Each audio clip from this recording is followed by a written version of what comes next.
cette édition d'événements du coup qui vous permet de rencontrer les écoles qui ont des programmes en finance à vous présenter. Donc c'est un événement qu'on fait chaque année.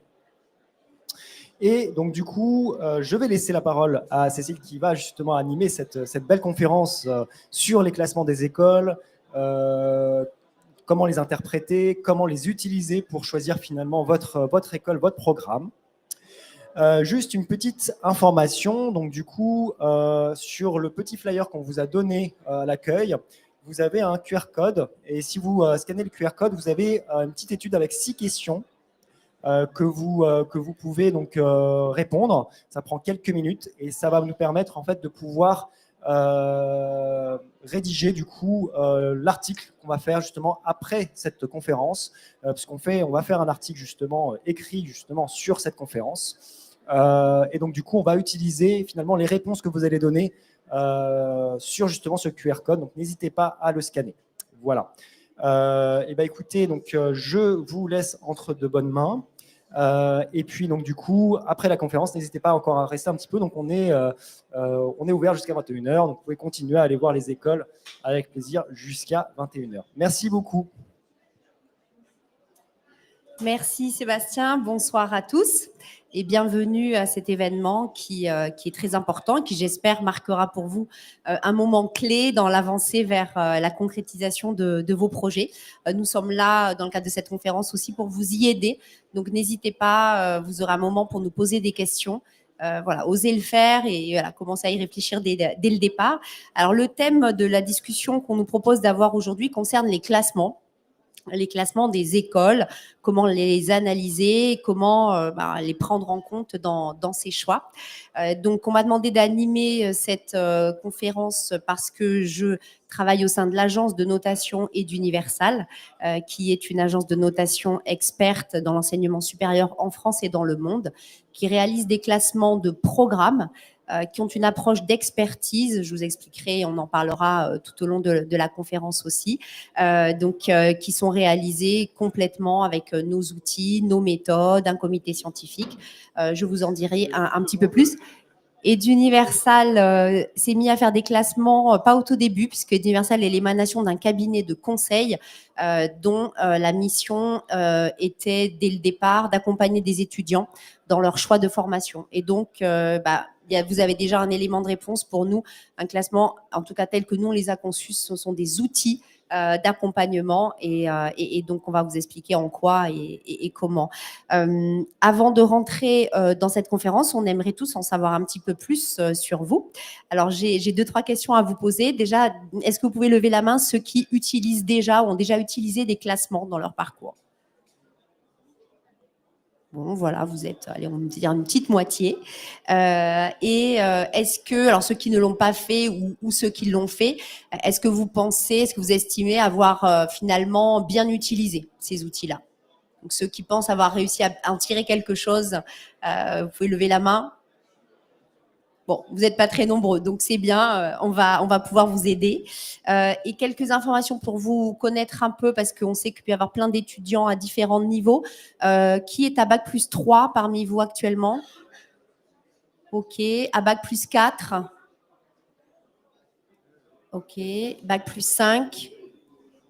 Aussi, bon d'accord. Et Bac+2 peut-être? Aussi très bien. Bon, c'est assez. Alors, on a pas mal de Bac+3, mais de Bac5, mais bon, c'est assez équilibré. On vous demande parce qu'on va essayer nous aussi d'adapter nos réponses et puis pour vous aider au mieux. Alors, je vais passer aux présentations. Nous avons donc autour de la table aujourd'hui Aldric Boulanger, directeur de Financia Business School. Bonjour à tous. Directeur de Financia depuis 5 ans, mais je connais Financia depuis sa création il y a 12 ans. École 100% finance. Bonjour à tous. Donc, je suis Pascal Capellari et je suis directeur exécutif de l'ESSELSCA Paris Business School depuis 1 an et j'ai 17 ans, un peu d'expérience dans l'enseignement supérieur. Voilà. Merci Pascal. Bonsoir à tous, moi c'est Adrien Rosenberg. Alors c'est un peu différent des 2 précédentes présentations. Moi je suis directeur associé d'Alumni, qui est une structure de préparation aux entretiens en finance On forme des candidats pour les entretiens en banque d'investissement et en conseil en stratégie. Et en fait, on a 2 autres métiers, mais qui ne concernent pas forcément les étudiants. On fait aussi de la formation pro pour des entreprises en finance, donc des banques d'affaires, des fonds d'investissement. Et un 3e métier qui est de la chasse de tête, où on fait du recrutement pour des fonds de private equity et des hedge funds. Donc en fait, ça a démarré avec l'accompagnement des étudiants au tout début. Et après, au fur et à mesure du temps, les gens qu'on a formés sont venus nous chercher sur des formations pro et sur de la chasse de tête. Voilà, donc on a un accompagnement global des gens au niveau carrière dans le milieu de la finance. Et donc, effectivement, le sujet des écoles, des masters, des classements, c'est un sujet qui revient souvent et les gens nous posent beaucoup de questions là-dessus. Et c'est pour ça que je vais être là ce soir aussi. Super, merci beaucoup. Alors, c'est vrai qu'on en a parlé en préparant cette table ronde. Les classements peuvent vous servir avant vos choix, enfin même avant dans le cadre de votre réflexion d'études, au moment de trancher entre le fait d'aller dans un programme ou dans un autre. Mais les classements vous servent aussi dans votre insertion professionnelle et on en parlera. C'est quelque chose qui est remonté dans nos échanges. Donc, avant de rentrer, on va avoir ensuite une phase de questions auxquelles les différents intervenants vont répondre. Mais avant cela, je vais vous donner quelques chiffres importants qui vont nous aider à rentrer dans le sujet. Donc, comme je vous disais, Eduniversal réalise des classements de programmes. Donc, je parle du classement que je connais le mieux. Pourquoi ma première remarque, ce serait de vous dire pourquoi les classements existent. C'est une question intéressante à se poser. Qui les fait, pourquoi, donc avec quelle mission et comment. Posez-vous cette question quand vous êtes face à tout outil, je dirais. Et pour les classements, c'est toujours intéressant de comprendre qui le fait. Vous avez des classements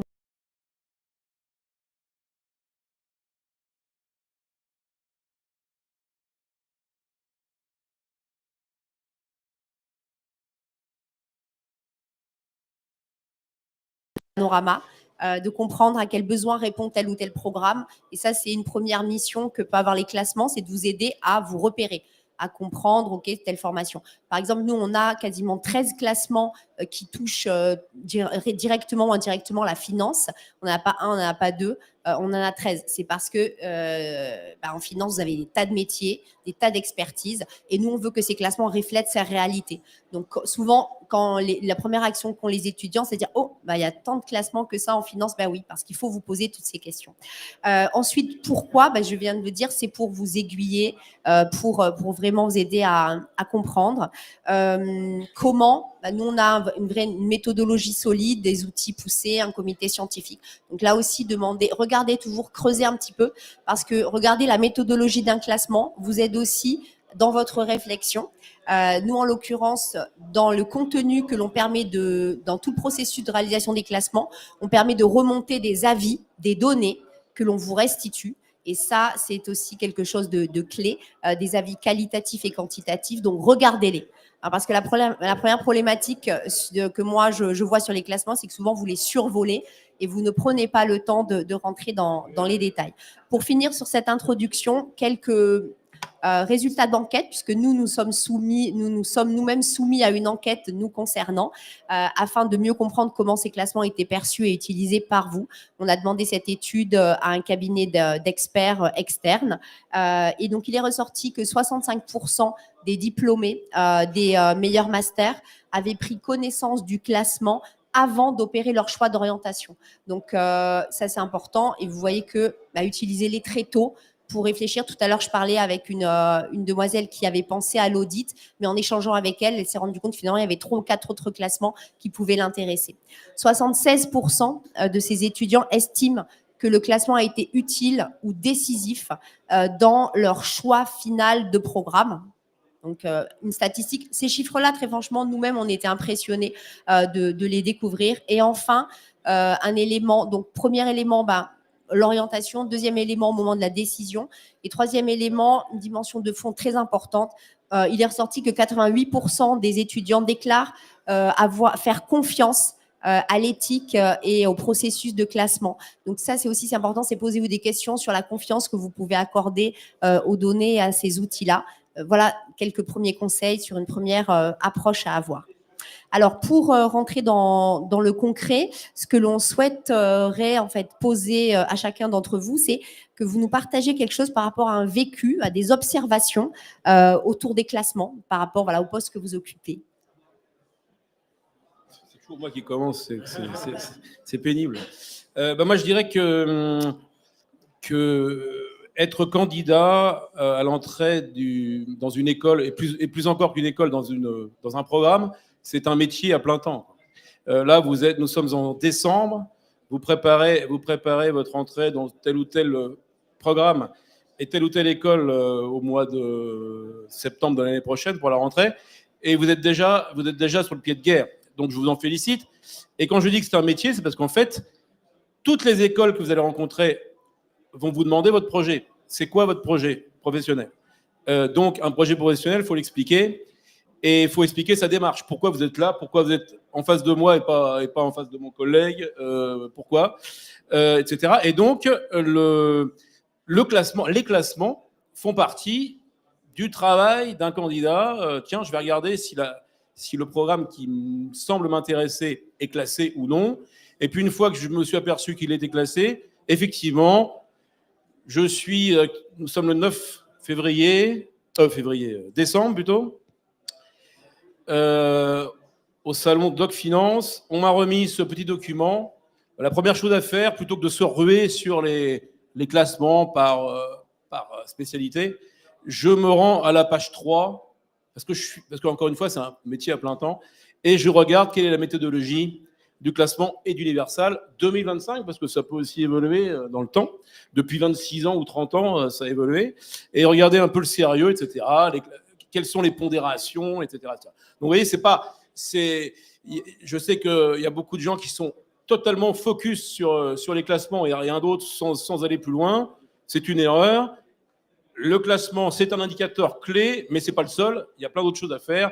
Dans votre métier de candidat, vous regardez les classements, école, programme. À mon avis, programme, c'est encore plus intéressant parce que vous pouvez très bien être dans une très bonne école, mais avoir choisi un programme léger, le moins costaud.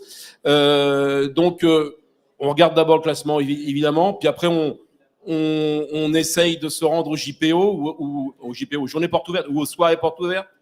On essaye d'aller sur LinkedIn pour essayer de choper des informations auprès d'étudiants qui sont sur place pour savoir ce qu'ils en pensent et compagnie. Enfin, il y a plein de choses à faire et ça prend du temps. Donc, vous avez raison de commencer dès décembre pour la rentrée prochaine. C'est évident. Voilà ce que je dirais pour commencer. Pour compléter, peut-être,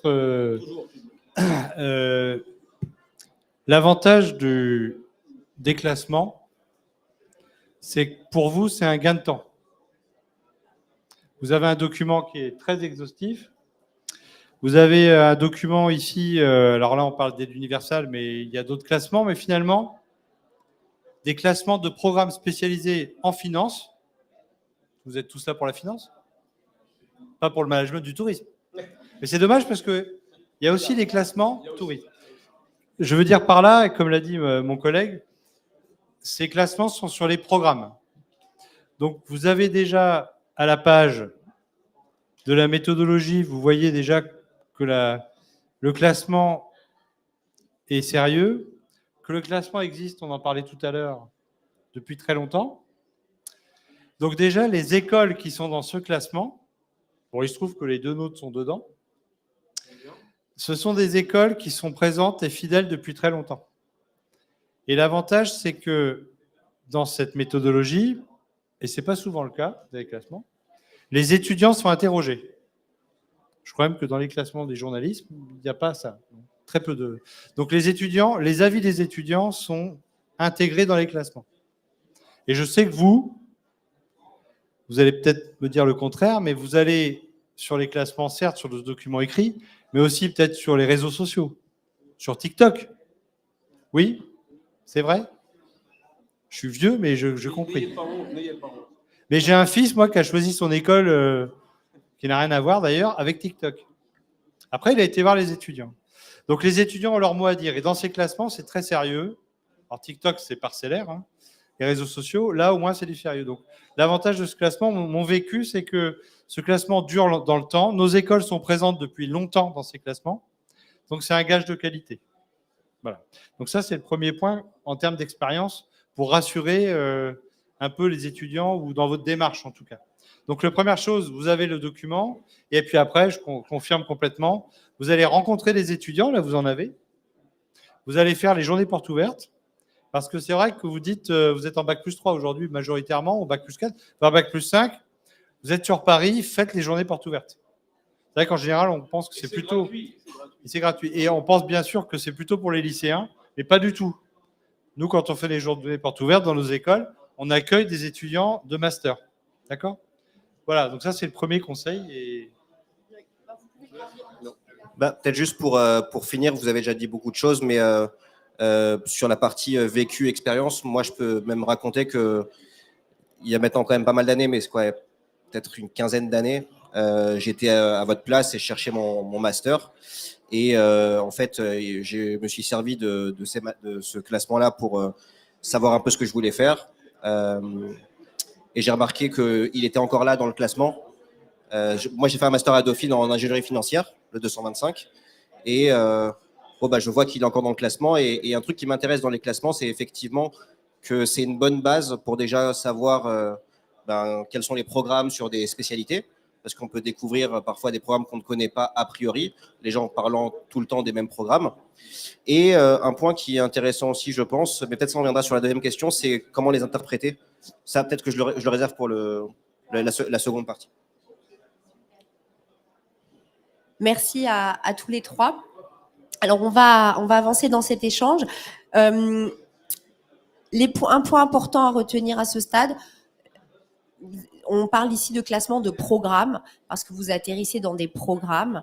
Et deuxième point que je voulais souligner, ça a été dit, le classement est un déclic, c'est un point de départ. L'idée, c'est de mettre le pied à l'étrier pour aller dans le bon sens, parce que la masse d'informations, elle est énorme. Faire ce travail de tri, parce qu'elle l'a dit, c'est un travail colossal. Ça a été souligné. Plus vous passerez du temps à faire ce travail, plus vous prendrez possession de votre avenir et des choix. Et les classements sont là pour vous y aider. Donc, deuxième question autour de ça. Quelles recommandations concrètes ces messieurs peuvent vous donner sur la manière d'utiliser les classements? Parce que c'est vrai qu'on conçoit aussi que vous soyez un peu paralysé devant quand même toute cette info, toutes ces spécialités. Tout à l'heure, je disais à Carla de fouiller plein de spécialités, des spécialités dans lesquelles il y a 10, 15 programmes classés. Oui, c'est du travail, mais c'est un travail qui va vous enrichir et qui va vous ouvrir énormément de portes et qui va vous permettre de savoir pourquoi vous allez faire les choses et pourquoi vous allez ne pas prendre telle ou telle voie. Alors, on peut peut-être commencer par quelqu'un d'autre, peut-être du coup Adrien, sur cette question-là des recommandations. Oui, sur les recommandations pour la façon d'interpréter les classements, moi j'ai un petit conseil. Je sais pas si c'est faisable pour vous, mais en tout cas pour d'autres classements c'est faisable. C'est déjà peut-être d'analyser l'évolution du classement dans le temps d'un master, parce que au-delà de savoir s'il progresse ou pas, moi ce qui m'intéresse c'est aussi de voir la variance, c'est-à-dire en gros à quel point un master saute de position. Je dirais que si, par exemple, sur un classement, vous avez un master qui, un coup, il est 20e, un coup, il est 5e, un coup il est 12e, il faut, du coup, peut-être prendre un peu de distance sur cette interprétation parce que la réalité des mouvements de classement ne correspond pas forcément à la réalité de jugement des recruteurs vis-à-vis des profils, des écoles, etc. Ce que je veux dire par là, c'est que les recruteurs, ils ont des écoles qu'ils aiment bien, où ils recrutent des étudiants. Et pour bouger ce truc-là, ça prend du temps pour une école. Ça peut prendre parfois 10 ans. Donc, si en 10 ans, le classement d'une école varie comme ça, c'est pas forcément l'indicateur que c'est moins bien, c'est mieux d'une année sur l'autre. Aux yeux des recruteurs, ça va pas changer grand-chose. Un exemple assez classique que tout le monde connaît en général sur les classements, c'est EM Lyon versus EDEC. Un coup, ils sont 4e, 5e, etc. Dans la tête d'un recruteur, ça change absolument rien. Ils n'en ont rien à faire.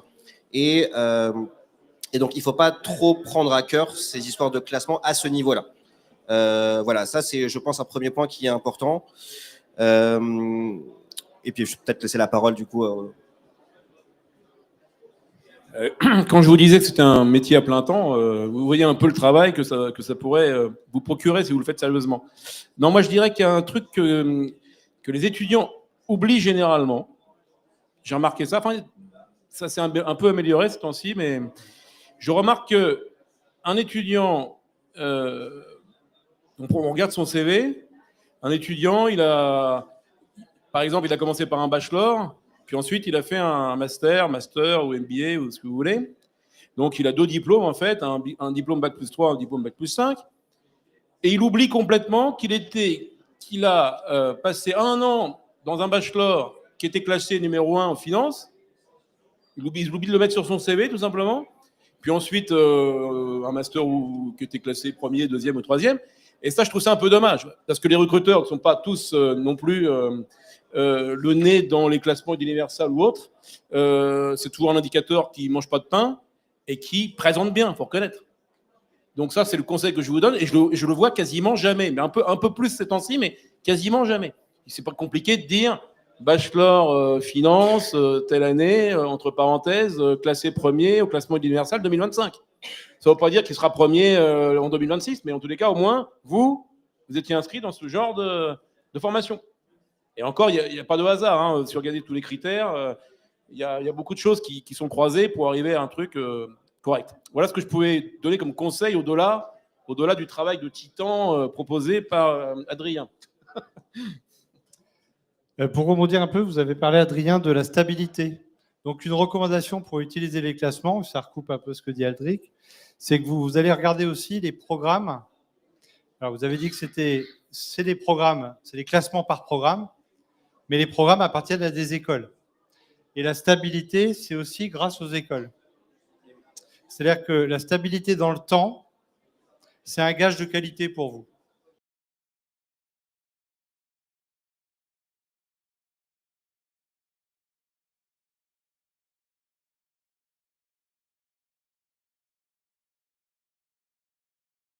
En France, si vous faites le tri sur les écoles qui sont RNCP, qui ont des titres d'État, qui ont des bons salaires à la sortie, donc ça, vous trouverez ces informations ici, qui ont des bons taux de satisfaction année après année et qui sont rattachés à des écoles stables. Tu as parlé de Dauphine, c'est l'exemple majeur. Nos écoles sont anciennes, elles existent depuis longtemps. C'est aussi un gage de stabilité. On est dans le classement d'Universal depuis je ne sais pas combien d'années, toi aussi. Donc, ce sont des programmes dans des écoles. Et en fait, vous allez vivre quand même une scolarité de 2 années, parce que vous êtes majoritairement Bac+3. Certains sont Bac+5. Vous rempilez sur un master. Vous allez passer 1 an. Et comme disait Aldric, cette année que vous allez faire, ou ces 2 années, vous allez mettre sur votre CV. Vous êtes d'accord? Sur votre LinkedIn. Et ça, c'est à vie. C'est à vie, exactement. À vie. Alors, sauf à dire de refaire un 2e master, un 3e master, pourquoi pas. Mais ça montre l'importance de votre choix quand même. Donc, ça revient à ce qu'on disait. Faites le tour des journées portes ouvertes. Déjà, vous avez un premier tri. Et puis, regardez ces écoles qui sont stables dans le temps. Regardez les diplômes. On parlera peut-être un peu des diplômes, mais là, vous avez en face de vous des écoles et des organismes qui peuvent vous aider à choisir. Mais en tout cas, la recommandation que je fais, c'est d'analyser aussi les critères précis de salaire à la sortie, c'est quand même important pour vous, d'insertion professionnelle, encore plus important, parce que vous êtes un acteur clé de l'insertion, et nous, on est un acteur clé de l'insertion parce que un partenaire comme BNP Paribas, c'est très dur à gagner, c'est sur 10 ans, donc c'est très facile à perdre. Tout à l'heure, j'étais encore au téléphone avec quelqu'un de Amundi Asset Management, vous connaissez, chez qui on a des alternants et des stagiaires. Et bien, ces gens-là, on les accompagne, et vous aussi, puisqu'on se croise dans les entreprises. Ces gens-là travaillent avec des écoles qui sont stables. Elles n'aiment pas le changement, la finance n'aime pas le changement.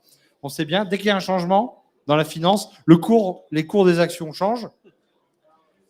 Même quand il y a une crise, tant que la crise dure, finalement, vous voyez, le marché financier vont très très bien. Il y a une guerre en Ukraine, aux portes de l'Europe, mais c'est stable. Vous voyez ce que je veux dire? Donc c'est pareil dans le métier de la finance. C'est pareil chez nous. Donc, vous avez de la chance, nous sommes des écoles stables. Et globalement, quand même, la stabilité dans les classements, ça montre la stabilité de l'école. Ça, c'est un gage de qualité. Oui. Je voulais aussi rajouter un dernier point sur les classements, c'est que il faut aussi donc savoir en sortir un peu parce qu'en général, ce qui intéresse principalement les étudiants, et c'est ce qui ça m'a fait penser à ça tout à l'heure, c'est vous voulez savoir deux choses, c'est un, le placement et deux, le salaire, grosso modo. Mais parfois, les classements reflètent d'autres réalités qui sont au-delà même de l'insertion professionnelle. Par exemple, des réalités alors ça dépend des classements, hein, mais d'échanges à l'international, de pourcentage de personnes qui viennent de l'international sur le campus, etc., etc. Ça peut influencer les notes des programmes dans les classements. Est-ce que ça vous intéresse? Peut-être pas. Donc, du coup, les classements, c'est un bon point de base de départ pour analyser des choses et commencer ses recherches. Et après, en fonction de votre objectif, il faut se focaliser sur ces sous-critères, je dirais, de notation et savoir ce qui vous intéresse le plus. Et je dis ça parce que peut-être qu'il y a aussi des gens qui veulent, à travers un programme, pas forcément juste réfléchir en termes de placement et de salaire, mais aussi en termes d'expérience personnelle sur les cours, sur les profs qu'ils vont rencontrer, sur les échanges qu'ils vont faire à l'étranger, dans quel pays, etc. Donc voilà, c'est multicritères un classement. Et vous en avez certainement certains qui sont plus importants que d'autres. À vous de comprendre lesquels. Et après, de faire votre choix en fonction de ça aussi. Oui, merci. Du coup, je rebondis sur cela. Nous, la méthodologie qu'on a choisie, c'est une méthodologie pragmatique, celle de se centrer sur l'impact que le programme doit vous donner en tant que diplômé. Donc, comme Adrien l'a dit, vous en attendez une formation à une attente, à une promesse, et puis une insertion professionnelle adaptée à cette promesse-là. Nous, nos critères sont centrés là-dessus. Sur le critère d'insertion professionnelle et de salaire à la sortie, il est très très fort, c'est un des piliers. L'autre pilier, c'est celui de la satisfaction, d'un côté des recruteurs et de l'autre des personnes qui ont suivi le programme. Et je rebondis sur quelque chose qui a été souligné par Pascal. Nous, depuis le début, nous enquêtons. L'aspect qui pour nous est le plus fort et qui crée le plus de différenciation entre les programmes dans le classement, c'est le retour de satisfaction des étudiants. Nous mettons énormément de moyens pour capter un maximum de retours. C'est-à-dire vous avez des classements qui se contentent de quelques avis. Nous, on a beaucoup de programmes pour lesquels on interroge 100% de la promotion. Et la moyenne sur l'ensemble des programmes, elle est quasiment de 60%. Il y a des spécialités dans lesquelles quasiment tous les programmes qui ont été évalués, dans l'évaluation des programmes d'un classement, on a pu avoir un taux de 90% des étudiants de l'ensemble de ces programmes qui ont répondu. Donc ça, c'est très, très fort. Ces contenus-là restent anonymes, bien sûr, mais les étudiants qui participent et qui l'autorisent, quand c'est le cas, on publie. Donc on a un outil qui vous permet de lire ces commentaires-là. Et donc là, c'est du contenu qualitatif auquel vous avez accès à travers le site internet aussi, de lire les avis. Et chose très importante, les avis que nous publions sont des avis certifiés parce qu'on n'interroge pas un étudiant dans la nature, on interroge un étudiant dont le programme nous a donné les coordonnées avec toutes les autorisations RGPD bien sûr, ce qui certifie, qui garantit la source de cet avis. Donc, c'est pas comme dans l'hôtellerie où n'importe qui peut se dire utilisateur de visiteur de tel hôtel. Non, là, aucun étudiant qui n'a pas vraiment suivi le programme ne pourra se prononcer sur tous les avis qui sont certifiés. C'est un point important. Un petit témoignage là-dessus pour aller dans ton sens. Pas plus tard que la semaine dernière, j'ai étudié l'ensemble de nos retours. Donc, je confirme, on est à 70% de retours sur 700 étudiants. J'ai lu l'intégralité des retours. Et souvent, on dit que les classements, on peut avoir des incertitudes, en tout cas la méthodologie. Moi, je vous confirme que les étudiants, les miens en tout cas, et ceux de l'ESSELSCA, ceux de Financia, ont répondu à hauteur de 65%. Je peux vous dire que ça fait de la lecture et que j'ai lu les commentaires sur chacun de nos programmes. Et c'est extrêmement enrichissant parce que nous, il y a plein de questions sur la vie globale, mais le détail, est-ce que vous êtes content de vos profs, des cours? Il y a le nom des profs dans les avis. Et c'est évidemment utilisé dans nos enquêtes qualité. On est soumis, nous, aux enquêtes du ministère, l'enseignement supérieur et et du ministère du Travail, et aussi à Calliope. Calliope, c'est un gage de qualité pour vous. C'est obligatoire, si on fait de la formation, on est certifié. C'est un peu comme l'ISO de la formation. Et donc, ces avis-là, ce n'est pas de la blague, je vous le dis, je les ai vus, je peux même vous les montrer. On a donc ces retours qui sont des vrais retours de mes étudiants, de nos étudiants. Et ça vaut très cher pour vous, parce que vous allez pouvoir voir les notes que nos étudiants donnent. C'est comme un avis Google, mais en beaucoup mieux. Voilà, mais en très, très contrôlé dans le bon sens du terme. Autre point important, il faut en effet relativiser dans les classements les rangs. Au départ, nous, dans notre démarche de classement, on veut ressortir quel est le groupe des meilleurs programmes, des meilleurs masters en France qui forment à tel domaine. On va évaluer tous les programmes existants. D'accord. Donc, on va analyser l'existant. Certaines universités, écoles nous partagent un peu de données, d'autres plus. On va essayer, nous, de récolter un maximum d'éléments et d'animer un maximum l'enquête pour vous restituer ce travail-là. Ça, c'est un élément important. Mais bien sûr, il y a ensuite un résultat, un numéro 1, numéro 2, etc. Pour rebondir sur ce que Adrien vous disait, ce que je vous demande et ce que je vous recommande, c'est de ne pas vous arrêter un rang, parce que déjà, vous avez des fois extrêmement peu de différence entre les 3 premiers, les 5 premiers. Pour cela, nous, on a un système d'étoiles, c'est-à-dire que quand vous allez regarder nos classements, vous avez les rangs, mais vous avez aussi un nombre d'étoiles. Des fois, vous pouvez avoir les 5 premiers qui ont le même nombre d'étoiles. Ça veut dire quoi? Ça veut dire que leur note finale, elle est très, très, très proche. C'est un indicateur. Des fois, vous avez d'autres classements, vous avez que les 2 premiers qui ont 5 étoiles, tout de suite, ça tombe. Ça veut dire déjà qu'il y a un écart. Et donc ça, c'est aussi un indicateur important. Ensuite, ce qui compte pour vous, c'est de poursuivre vos études dans le programme le plus complémentaire, le plus riche par rapport à ce que vous avez déjà et par rapport à ce que vous visez.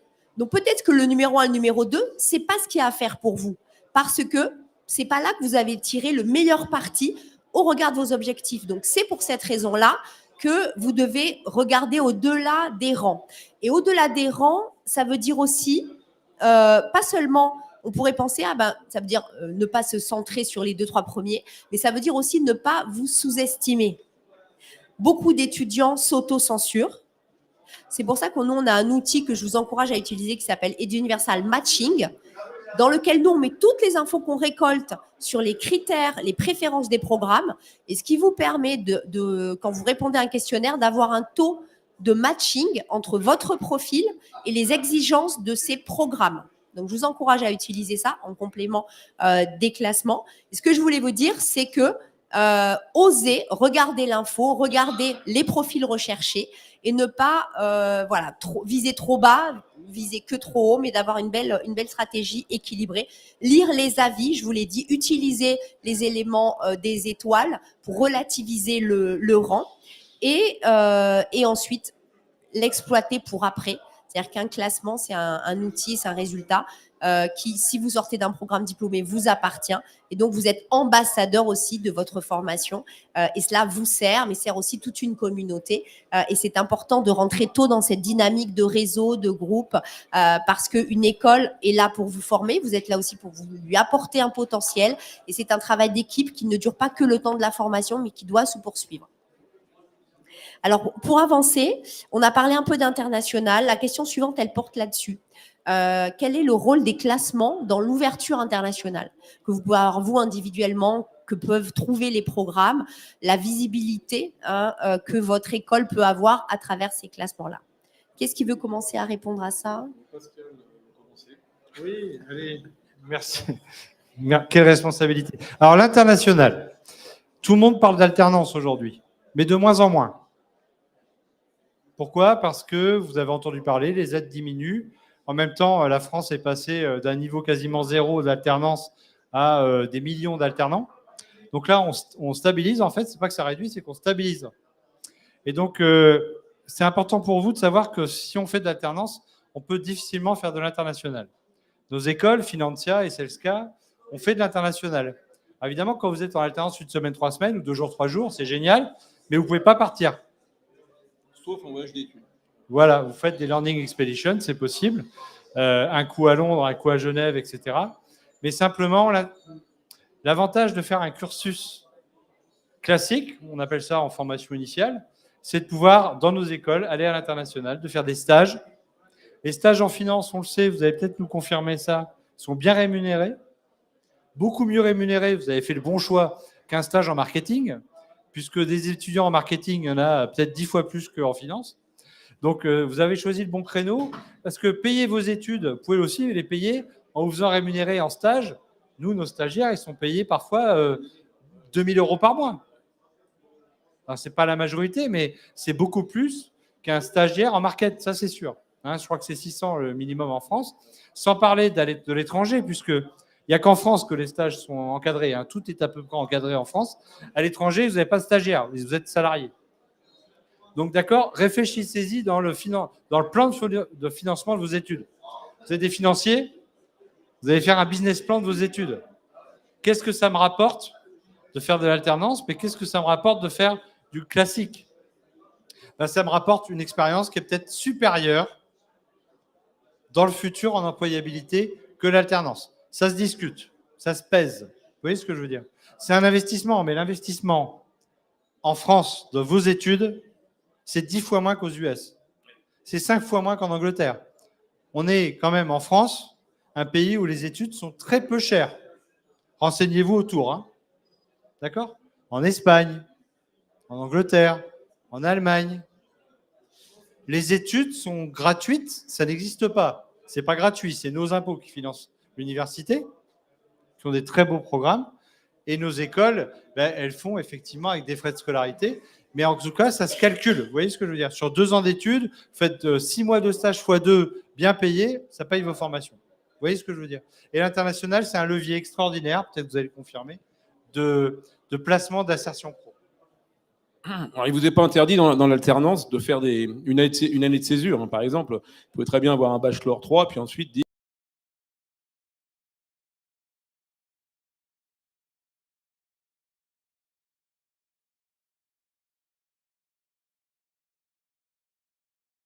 et alternance. Mais en tous les cas, pour les classements à l'international, en fait, ça sert surtout à faire venir des Chinois, des Africains, des Indiens qui viennent dans nos écoles, en plus de vous, sur des programmes full English. Et eux, ce qu'ils vont regarder aussi, c'est le classement du programme dans lequel ils vont s'inscrire pendant 1 an, 2 ans, 3 ans. Donc, pour les classements, c'est ça, en ce qui nous concerne, dans tous les cas. Mais tout se réfléchit, effectivement. Quand on dit que les études en France ne sont pas très élevées, alors, c'est tout à fait vrai par rapport à d'autres pays. Ça reste élevé quand même, mais pour d'autres pays, c'est un peu plus bas. J'ai une expérience marrante. D'ailleurs, j'avais visité un partenaire en Angleterre, au nord de Londres, dans une fac publique. J'avais demandé quel était le coût de la scolarité. Alors, c'était avant le Brexit. Le board me répond, alors pour un Français, ou en allemand, ou en anglais, c'est 7 000 € l'année. Ça va, c'est pas trop cher. Et il me dit, pour un extra Union européenne, c'est entre 14 000 et 21 000 € l'année. Je m'étonne ensuite de ne voir que des Chinois et des Indiens dans les couloirs. Vous voyez un peu le business model. En plus de ça, je regarde un petit peu les classes, et je me suis renseigné. Les profs, évidemment, étaient tous docteurs. Ils venaient de pays en voie de développement, tous docteurs, mais ils étaient payés 30 € de l'heure. Vous voyez un peu le business, c'est ça l'Angleterre. Donc on dit qu'en France, il y a le privé, il y a le public. Il faut dire que dans certains pays, c'est vraiment du grand n'importe quoi. Et effectivement, on peut s'interroger sur les tarifs. Vous voyez. Mais bon, c'est un autre sujet. Mais en tous les cas, en ce qui nous concerne, nous, le classement d'Universal, par exemple, va nous permettre de sélectionner des étudiants étrangers en full English de bon niveau parce qu'ils ont vu qu'ils ont été attirés par le bon classement.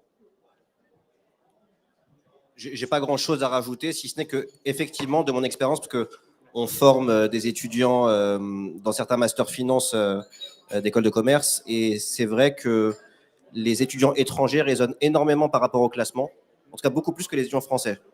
Je pense que les étudiants français, quand je dis français, c'est qui ont fait leurs études en France, peu importe que ce soit français ou pas. Mais en gros, on a plus cette culture aussi de faire son enquête et de demander à des gens, etc. Alors qu'à l'étranger, le classement, c'est un vrai truc pour décider entre 2 masters qui se qui sont vraiment au même niveau, deuxième, troisième ou je ne sais quoi. Mais sinon, j'ai pas trop de trucs à rajouter. Moi, peut-être à rajouter une chose. On a parlé de l'international. En effet, tu l'as dit, Adric, Finantia ou SSK, on a des étudiants internationaux dans les promos. Donc, vous serez aussi dans des promotions internationales. On a, nous, chez nous, 25% d'internationaux. Je pense que c'est à peu près le même ratio chez toi. Voilà, entre 15 et 25%. C'est quand même important. Et ça, c'est vrai que dans des classes en alternance, vous savez que la loi française est très stricte. Quand on vient de l'étranger, on ne peut pas faire une alternance tout de suite. Vous le savez peut-être ? Du coup, dans les classes alternantes, vous n'avez que des nationaux. Et dans les classes en classique, vous avez des internationaux. Donc pour vous, c'est une occasion aussi d'être exposé à l'international. Ce qui est une richesse, évidemment, dans vos études, qui est incommensurable. Voilà. Je voulais juste préciser ceci. Et puis, il y a un classement international en anglais. Oui, tout à fait, tout à fait. Donc, les classements, nous, on les a d'abord faits sur la France, mais ça fait déjà 18 ans qu'on fait des classements sur l'international, donc des classements des business schools que vous retrouvez sur le site d'Universal Ranking. Et le classement des masters existe au niveau mondial. Donc, si vous allez sur le site bestmasters.com, vous allez trouver les classements des meilleurs programmes dans 9 zones du monde en corporate finance, en finance de marché, en fiscalité. Vous allez retrouver tout un tas en assurance, en risque. Vous allez trouver tout un tas de spécialités. Ce qui me permet de vous dire et de rebondir sur certaines choses que disait Pascal, la France a une offre de formation extrêmement riche, extrêmement pointue, que le monde nous envie. Même les États-Unis. Donc c'est vrai qu'on a beaucoup de chance en France à plein d'égards. Et les classements, le fait que les classements internationaux existent vous aide aussi à positionner votre programme en Europe et dans le monde. Donc c'est aussi l'intérêt, c'est que même si vous savez que vous allez rester en France, n'hésitez pas à jeter un œil aux classements internationaux pour voir comment votre programme se positionne, pour voir aussi quelles sont les autres perspectives que vous auriez pu avoir. Et puis, le fait que ces classements existent sont aussi un outil de visibilité pour vous en tant que futurs diplômés de ces programmes, pour les institutions qui ont aussi leur cursus. En tout cas, ça fait partie des raisons pour lesquelles nous, on a imaginé ces classements. C'est que ça vous permet, vous, au début, d'identifier les programmes, mais aussi, au final, aux recruteurs, d'identifier les meilleurs viviers pour recruter dans tel ou tel domaine. Et ça facilite aussi énormément le travail de détection, parce que le monde de la formation bouge énormément et que c'est très complexe de le mesurer, de suivre ce qui se passe. Et pour des recruteurs, des DRH, de dire « Ah ben tiens, aujourd'hui, quels sont les meilleurs programmes en France qui forment à l'intelligence artificielle », donc un domaine qui bouge énormément, eh bien là, ils ont recours à nous et ça les aide. Donc, sachez aussi que c'est un outil d'évolution de carrière. Alors, pour la dernière question, ce que l'on a souhaité, c'est que nos invités nous donnent quelques exemples. Parce que c'est vrai que souvent, on vous dit pas mal de choses, vous dites, bon, ok, mais vous avez du mal à appliquer à du concret. Vous dites, bon, mais donnez-moi des exemples inspirants, des choses concrètes sur lesquelles m'appuyer. Et donc, c'est ce que je leur demande, de vous partager quelques exemples concrets, des trajectoires, des réussites ou peut-être des trajectoires un peu plus chaotiques, mais qui ont permis aussi de révéler certaines choses pour que cela vous serve et cela vous soit utile dans vos réflexions aujourd'hui. Alors, moi, je vais bien commencer, mais je pourrais en parler des heures de ce truc-là, parce que des exemples, c'est mon métier d'avoir énormément d'exemples d'étudiants qui ont des trajectoires intéressantes, etc., ou parfois plus chaotiques. J'en ai vraiment une tonne, je ne sais pas par laquelle commencer. Peut-être moi, je vais répondre de manière générale, et puis après, je vous laisserai donner des exemples. Ce qui est important à comprendre aussi sur une formation, c'est que ça ne va pas faire toute la différence à elle seule, et que le CV qu'on a avant d'intégrer une formation peut être décisif dans ce qu'on peut viser derrière. C'est surtout vrai pour les étudiants qui sont en fin de parcours, par exemple quelqu'un qui a déjà un bac+5 et qui veut faire un master complémentaire. Le CV qu'il a au départ, avant le master, c'est ça qui est pour moi le plus important quasiment, si on compare certains masters d'un même niveau global. Si, par exemple, en revanche, on est plutôt jeune et qu'on veut faire une école en L3 ou M1 avec peut-être une césure, alternance, là, ce qu'il faut regarder aussi, c'est quelles sont mes opportunités d'avoir des vraies expériences. Et donc, par exemple, soit c'est de l'alternance, soit c'est des stages en année de césure. Donc, au moins, dans les deux cas, c'est au moins cumuler 1 an d'expérience professionnelle. Et après, la question à se poser, c'est le job que je veux, est-ce qu'il existe en alternance ou il existe plutôt en stage? Souvent, c'est l'un ou l'autre, c'est pas forcément les deux. Donc voilà, c'est surtout ça que je veux dire, parce que après, à travers cette analyse-là, j'ai une tonne d'exemples de gens qui, par exemple, ont des super CV avec des écoles de commerce post-bac, pas forcément très connues. Ils intègrent un master et derrière, ça déroule, ça va chercher les meilleures banques, etc. Mais c'est parce que dès le départ, ils se sont intéressés au fait de faire des stages pour ensuite, en fait, c'est un peu la poule et l'œuf aussi. C'est-à-dire que un très bon master va aussi recruter un très bon profil, etc. Donc, voilà, en fait, c'est dans les deux sens. Mais voilà, j'ai plein d'exemples. On pourra en discuter après, peut-être, durant la session. Mais je vais vous laisser parler. Alors moi, je reste collé au sujet parce que je suis un bon petit soldat. On est dans les classements. Et moi, j'ai une anecdote. Je me souviens d'une jeune fille qui était titulaire d'un bachelor de management de l'EDEC, qui est une très très bonne école, qui est d'ailleurs ici, je crois, aujourd'hui. Excellente école. Et elle venait pour candidater, pour entrer en bachelor 3 finance chez nous. Alors, comme je pose toujours la question, comment avez-vous connu l'école? Dans 50% des cas, vous étiez très bien classé. Ok, bon, comme d'habitude. Et je dis, mais très bien. Et je regarde son dossier qui avait déjà été regardé, parce qu'il y a d'abord le dossier, puis ensuite les tests, et ensuite l'entretien. Et quand même, je regarde quand même, j'ai une confiance illimitée dans le service admission, mais j'aime bien regarder quand même. Et je vois qu'elle avait fait un bachelor, mais il y avait quand même pas mal de matières, comptabilité, il y avait fiscalité, il y avait un peu de introduction au contrôle de gestion, il devait y avoir introduction à l'analyse financière, mais elle avait fait quand même au moins 4 matières de finance. Et elle avait déjà un bachelor. Et elle me dit, voilà, je voudrais rentrer en bachelor finance, que je ne me sens pas assez mûr pour entrer en MBA 1, finance entreprise, banque d'affaires FUSAC financière. Et je lui ai répondu, écoutez, je pense que je ne vais pas vous admettre en bachelor 3. Je veux que vous rentriez en MBA 1. Elle me dit, mais non, j'ai pas le niveau, vous êtes très bien classé, on était numéro 2, je crois, à ce moment-là. Numéro 2, j'aurais pas le niveau et compagnie. Et moi, je lui réponds, c'est qui le professionnel? C'est vous ou c'est moi? Je ne vous accepte pas en bachelor 3. Je vais contacter le directeur de programme de M1 pour qu'elle vous reçoive. Et si ça se passe bien, je veux que vous inscriviez. Après, j'ai laissé tomber et je me suis rendu compte qu'elle était bien rentrée. Et comme pratiquement chaque année, j'ai eu ma boîte de chocolat au mois de décembre pour me remercier de l'avoir poussée à rentrer en ME1 parce qu'elle était en fait intimidée par le fait que le bachelor était bien classé, donc elle se disait j'ai pas le niveau. Grosse erreur. Quand on croit en soi, on y arrive toujours. Exactement. Alors oui, non, mais c'est un plaisir d'orienter nos étudiants. Peut-être 2 exemples. Moi, j'étais avec un de nos étudiants aujourd'hui qui est en alternance. Donc, un exemple, il s'appelle Dino Valente. Donc, vous pouvez aller voir comme ça se prononce sur LinkedIn. Il est donc chez BNP en asset management. Et il est en alternance en MBA trading après un parcours, effectivement, un parcours un peu atypique, mais toujours passionné dans la finance. Il n'a rien lâché. Il a réussi à intégrer notre MBA trading.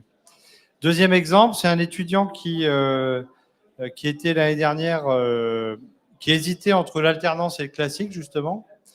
Et comme on a dans nos écoles des anciens diplômés, ça aussi, c'est un élément discriminant de choix des écoles.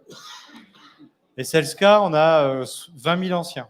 Depuis 1949, tu me faisais remarquer qu'on était vieux, 75 ans. Et donc, notre étudiant là, qui hésitait entre l'alternance et un stage, parce que c'est ce que vous êtes en train de penser aujourd'hui, il a pu trouver un stage à Rothschild à Genève par un de nos anciens. Mais un vieux, hein. Un de nos anciens. Enfin bon, il était un peu plus vieux que nous, mais il était diplômé des années 80. eh ben, il a trouvé, grâce au réseau, il a pris ce stagiaire de chez nous. Donc, c'est aussi intéressant dans nos écoles que vous sachiez que vous n'êtes pas tout seul. Vous avez aussi les anciens, alors qui viennent sous forme de forum entreprise, jury d'entreprise, jury de diplôme et formation. Voilà. Donc ça, c'est un élément aussi assez sympa de nos écoles. Et voilà. C'est bon, ça ira. Voilà, donc place aux questions maintenant. Voilà, on a quelques minutes pour vous donner la parole. Oui, je vous en prie.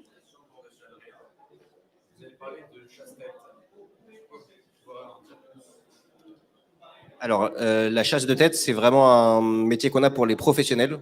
Et en fait, si tu veux, tu as des boîtes qui recrutent souvent des profils expérimentés, donc pas étudiants qui sortent d'école. Et ils font appel à nous pour leur trouver des profils spécifiques. Et on a développé ça parce que comme on a formé beaucoup de candidats, bah, du coup, ils viennent nous voir et ils savent qu'on a un pool de candidats qu'on peut contacter. Mais c'est vraiment pour des pros, tu vois. C'est à partir de minimum 2-3 ans d'expérience, principalement en M&A, Transaction Services.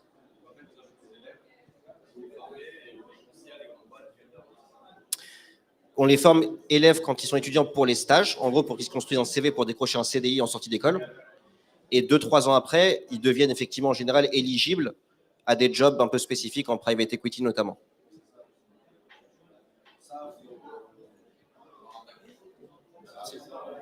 Pour ça, il faudra avoir un bac+2, bac+3, ça, pour avoir une formation d'alumni et pouvoir… Pour les stages? C'est ça, oui. En général, c'est peu importe bac+2, +3, parce que tu sais, parfois ils sont étudiants à Londres et ils font des bachelors en 3 ans, ils ont 18 ans, ils sont en L1, c'est l'équivalent. Non, il faut que tu te repères par rapport à ton stage de 6 mois à venir. C'est-à-dire que, grosso modo, les gens se forment chez nous entre 1 an et 6 mois avant la date du stage de 6 mois qui doit démarrer.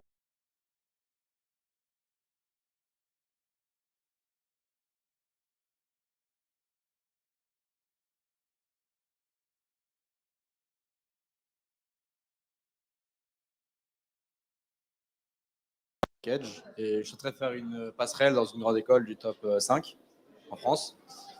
Si tu veux, on peut après la conf avec plaisir, en discuter, parce que comme ça laisse du temps aussi aux autres à poser des questions. Mais t'inquiète, je te dirai ce que j'en pense. Okay. Pas de souci. Cette dernière question, du coup. Moi, je voudrais savoir, du coup, qu'est-ce que vous direz à une étudiante qui a été en bachelor, du coup, moi, j'ai fait mes 3 années en bachelor, et bah, du coup, j'aimerais me spécialiser en finance, et vous trouvez que ce serait mieux de le faire en alternance ou en initiale, sachant que j'ai déjà fait de l'initiale avant.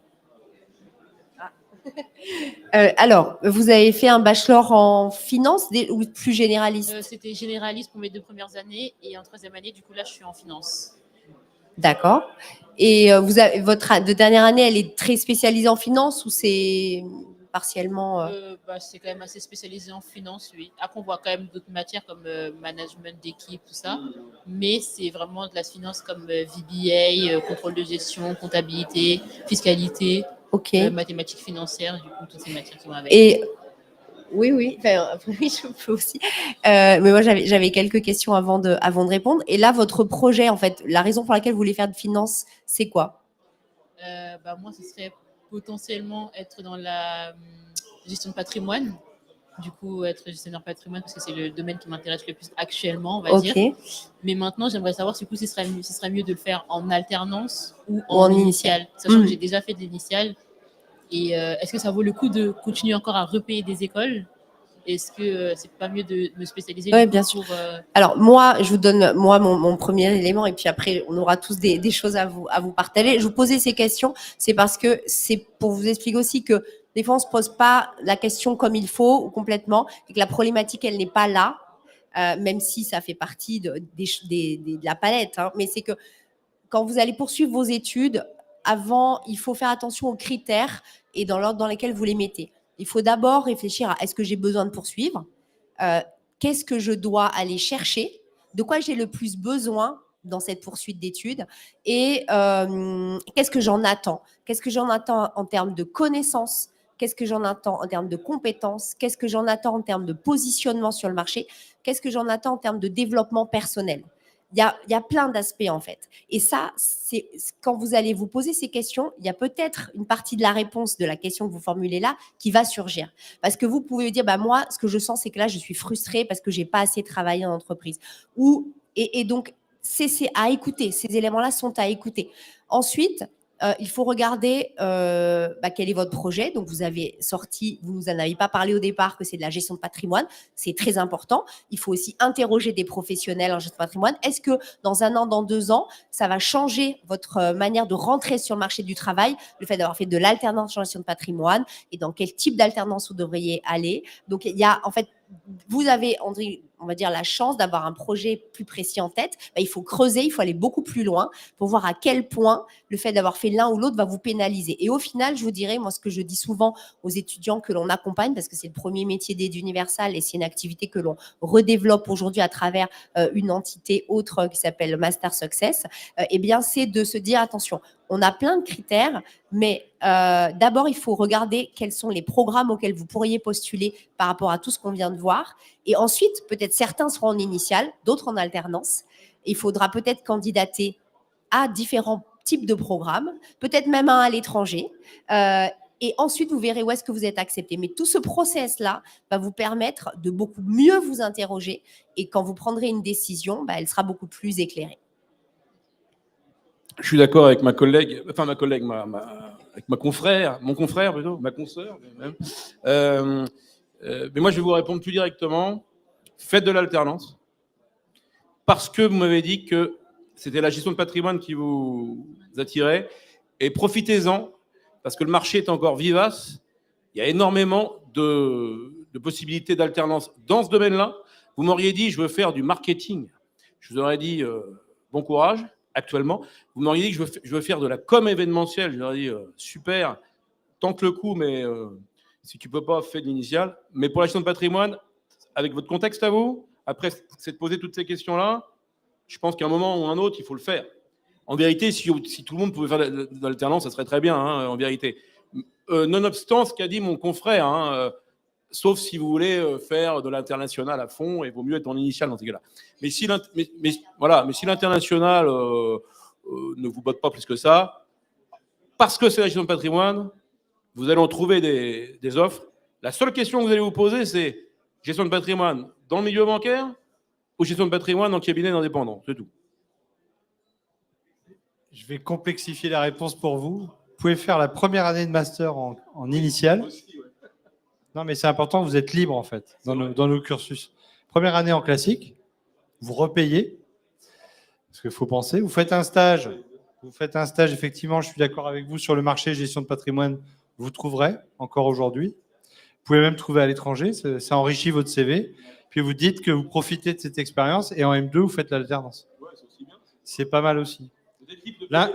L'inverse n'étant pas possible, évidemment, puisque l'alternance sur un master, c'est un diplôme en 2 ans. Donc, vous restez inscrit dans votre master, mais voilà, ça, c'est un choix possible. Après, c'est vous qui... Mais sachez que dans nos écoles, c'est possible de faire un mix. Voilà. Voilà, vous avez des experts du domaine qui ont commencé à vous répondre. C'est ce qu'il faut interroger. Et un troisième qui va apporter...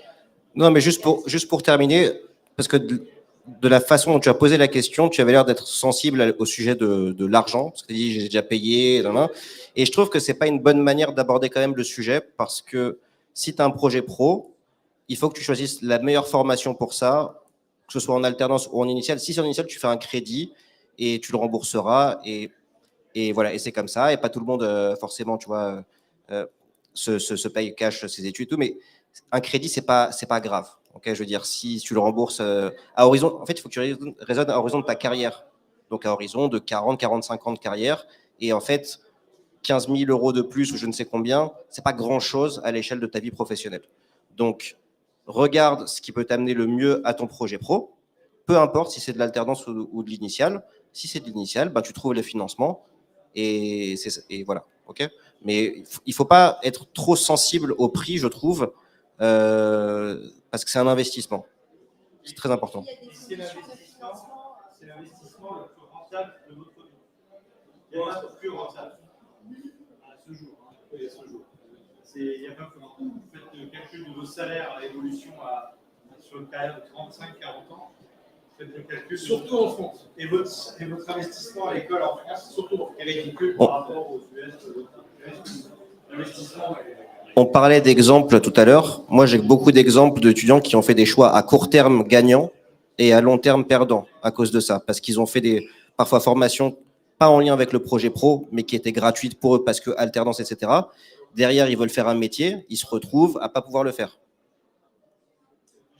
Voilà, on revient à ce qu'on disait, de savoir votre projet et vos besoins et comment enrichir votre parcours. Merci à tous pour votre écoute et vos questions qui nous ont permis sûrement d'aider les autres. Nous sommes là encore, donc n'hésitez pas. Adrien, dont le métier de l'accompagnement sur l'insertion professionnelle et donc le mien sur les candidatures au programme. Il travaille aussi là-dessus, je crois. Et puis voilà, ici vous avez des directeurs d'école qui veulent répondre à toutes vos questions. Une chose importante, dites-vous que vous faites partie des on va dire nombre très très faible de personnes qui se déplacent aujourd'hui physiquement quelque part pour se renseigner, pour écouter. Vous êtes déjà dans le haut du panier. Quelles que soient les notes que vous avez, c'est pas ce qui compte. Ce que vous êtes en train de faire là, de vous déplacer, de passer du temps à écouter, à poser des questions, c'est précieux. C'est quelque chose qui vous différencie. Vous ne pouvez pas imaginer à quel point. Donc, cultivez cela. Exploitez le fait d'être venu ici. Pensez à tout ce que vous avez entendu, mais aussi dites-le, je me suis déplacé. Allez à des journées portes ouvertes, ça va vous ouvrir des tas de perspectives. Mais quand vous allez être dans un entretien, que vous allez rappeler que vous êtes déplacé, tout de suite, vous allez être dans une catégorie différente de candidats. Parce qu'aujourd'hui, personne ne fait ça. Beaucoup de gens pensent « Ah, ben j'utilise l'IA m'apporte toutes les réponses. » L'IA, c'est super, il faut l'utiliser intelligemment. Mais plus il y a d'IA, plus il faut qu'il y ait de l'humain en parallèle. Et utilisez Internet intelligemment, utilisez tous ces outils, ils vont faire gagner du temps que vous aurez d'autant plus pour aller voir les gens. Et c'est comme ça que vous allez prendre les bonnes décisions et avancer et vous pourrez être fiers de votre parcours parce que vous l'aurez construit et pas subi. Voilà, donc ce message d'espoir est pour vous dire que plein de choses sont à votre portée, donc il faut y croire. Bonne chance à tous. Bravo à vous.